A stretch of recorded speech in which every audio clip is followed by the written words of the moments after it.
আহ, বর্তমানে বাউল শিল্পী এবং ইসলামের যে হুজুর মাদ্রাসা ছাত্রদেরকে কিন্তু আলাদা করে বাংলাদেশে যে উত্তেজনাকর পরিস্থিতি বিরাজ করছে, এতে মনে হচ্ছে যেন দুইটা গ্রুপ ভাগ হয়ে গেছে।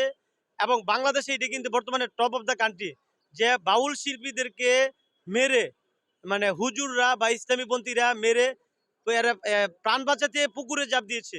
এখন আমার বক্তব্য স্পষ্ট যে বাউল শিল্পী বলেন কিংবা আধুনিক শিল্পী বলেন, পল্লীগীতি শিল্পী বলেন, যার যার আলাদা সেক্টর আছে এবং বাংলাদেশের প্রত্যেকটি মানুষের প্রফেশন আছে।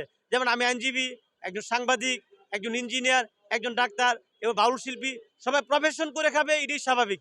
কিন্তু প্রশ্ন হলো, আপনি আপনার রব নিয়ে, আপনি আপনার আল্লাহ নিয়ে, আপনি কিন্তু আপনি মুসলমান, অথচ আবুল সরকার তার নাম কি মুসলমান, সে মুসলমান হয়ে সে কেমন মুসলমান হলো যে তার আল্লাহ সম্পর্কে তার কোনো ধারণা নাই, অথচ সে কিন্তু মুসলমান। তাহলে সে মুসলমান থেকে তার তো খারিজ না, তার জিহ্বা টেনে ছিঁড়ে ফেলা উচিত। সে মহান রব সম্পর্কে, আমাদের আল্লাহ সম্পর্কে যে বিশ্রী বাজে কথা বলেছে, তা মুখ দিয়ে আমি একজন মুসলমান হিসেবে উচ্চারণ করার আমার ক্ষমতা নাই। আমার প্রশ্ন হলো যে আপনি অন্য ধর্মের লোক, ঠিক আছে, আপনার ধর্ম আপনি পালন করেন, কিন্তু মুসলমান হওয়ার শর্তে আপনি আমার আল্লাহকে নিয়ে আপনি কটূক্তি করবেন, এত বড় দুঃসাহস আপনাকে কে দিয়েছে? আপনি শিল্পী চর্চা করে আপনি উপার্জন করেন, আপনি পাল্লা গীত দিকেন। আমরা ছোটকাল থেকেই দর্শক বাউল গান শুনে আসছি। বাউল শিল্পীরা এই যে এরা ম্যাক্সিমামই মাদকাসক্ত, এরা সারা রাত্র মদ্যপান করে আর গান গাক, এটা তার পেশা। কিন্তু এই নিয়ে আমাদের কিন্তু আপত্তি থাকলেও তাদের পেশা তারা চালিয়ে যাচ্ছে। কিন্তু এই আবুল সরকার মহান আল্লাহ এবং সৃষ্টিকর্তাকে নিয়ে, আল্লাহকে নিয়ে যে ব্যঙ্গাত্মক কথা বলেছে, এই জন্য তার মৃত্যুদণ্ড হওয়া উচিত। কারণ বাংলাদেশ কিন্তু একটি মুসলিম কান্ট্রি, আর সাংবিধানিকভাবে ঘোষণা না হইলেও 80% না 90% মুসলমান কিন্তু আমাদের দেশ। ধরেন 85% মুসলমান বাংলাদেশে, তো 85% মুসলমানের দেশে সে আবুল সরকার মুসলমান হয়ে এই কথা বলার অধিকার কি রাখে? তার আর কত জগৎ আছে। এই দেশ বেহায়াপনা, অস্থিরতা, মাদকাসক্তে এবং ঘুষ, দুর্নীতি, সুদে ভরে যাচ্ছে। এগুলি নিয়ে কথা বলুক।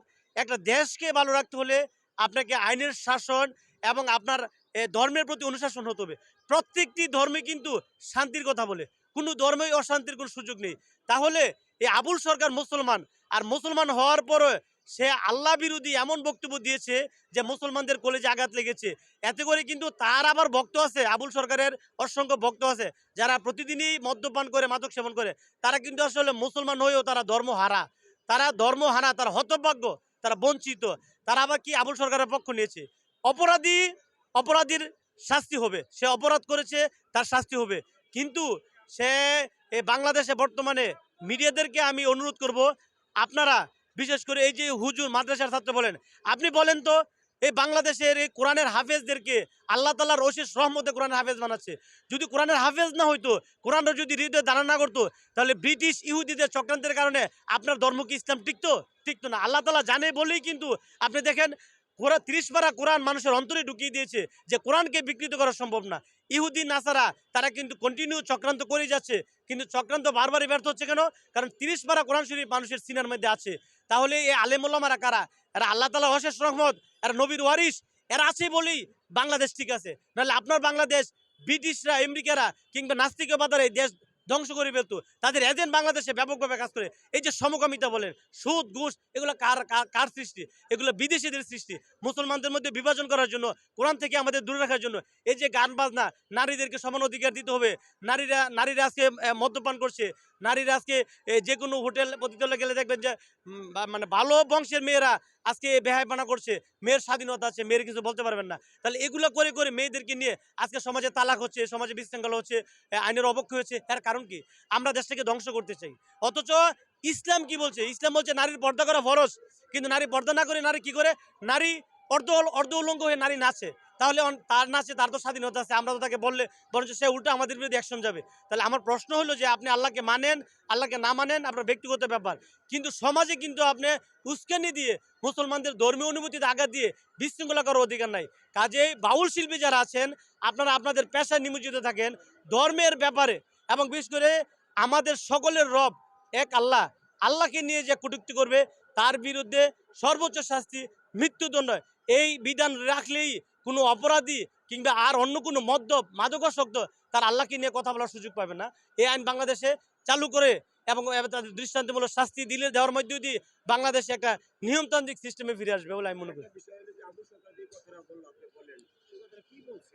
না, এই কথাটা আসলে আমি মুখ দিয়ে উচ্চারণ করতে চাই না, কারণ এটা আমার রব, আমার অনুভূতির বিষয়। মহান আল্লাহ তাআলাকে নিয়ে সে যে কটূক্তি করেছে এটা সোশ্যাল মিডিয়ায় ভাইরাল হয়েছে। প্রয়োজনে আপনি সার্চ দিয়ে দেখবেন। এই নোংরা অশ্লীল কথা আমার রবের বিরুদ্ধে। শোনেন, আল্লাহকে যারা ভালোবাসে সারা রাত, অনেকে আছে জেগে সারা রাত জেগে ইবাদত করে এবং তাহাজ্জুদের নামাজে যখন অজুরে কাঁদে, সে বোঝে আল্লাহ তার কত প্রিয়। আল্লাহর জন্য জীবন দিতে প্রস্তুত কোটি কোটি মানুষ। তো সে মহান আল্লাহকে নিয়ে এই বাউল, এ মূর্খ এরা, সে বলুক এই মূর্খ, অর্ধমূর্খ এবং তারা জ্ঞানপাপী মানুষ। এই জ্ঞানপাপী এবং এই ধর্মবিরোধীরা আজকে সমাজে বিশৃঙ্খলা সৃষ্টি করে কত বড় সে মানে নাফরমান হইলে, কত বড় শয়তান হইলে সে মহান রব সম্পর্কে অশ্লীল কথা বলে আবার সে হাসে। এই বাংলাদেশে বলি এটা সম্ভব হয়েছে। তো এই জন্যই বলি যে ইসলাম এটা এটা আমরা যারা হোল্ড করি, বাংলাদেশ 80% মানুষ কিন্তু মুসলিম। হয়তো হয়তো বিভিন্ন এজেন্টের কারণে, বিভিন্ন ইসলামকে ভাগ করার কারণে মুসলমানরা আমরা সেই ইউনিটি রাখতে পারি না। কিন্তু তার মানে এই না যে সে মুসলমানদের অনুভূতিতে আঘাত দিয়ে মহান আল্লাহকে নিয়ে কটূক্তি করে কোরআনের বিরুদ্ধে কথা বলে, রাসূলের বিরুদ্ধে কথা বলে তাকে আমরা ছেড়ে দেব। বরঞ্চ তার বিরুদ্ধে তার বিরুদ্ধে মামলা চলবে, প্রয়োজনে আমি আরেকটা মামলা করব। এবং আমি মনে করি যে এই ইসলামের বিরুদ্ধে যারা যাবে, আপনার ভালো না লাগলে আপনার আপনার ধর্ম পালন করার দরকার নাই, আপনি নীরব থাকেন। আপনি আরেকজনকে নিয়ে কটূক্তি করে আরেকজনের ধর্মীয় অনুভূতিতে আঘাত দিতে পারেন না। আমরা তো আমাদের আল্লাহকে ভালোবাসি এবং আমাদের জীবনের চাইতে ভালোবাসি। তাহলে তার বিরুদ্ধে এই যারা কোরআন, সুন্নাহ, রাসূল, মহান আল্লাহকে নিয়ে কটূক্তি করে কথা বলবে, তাদের সর্বোচ্চ মৃত্যুদণ্ড করে বিধান রেখে বাংলাদেশ আইন কার্যকর করা উচিত।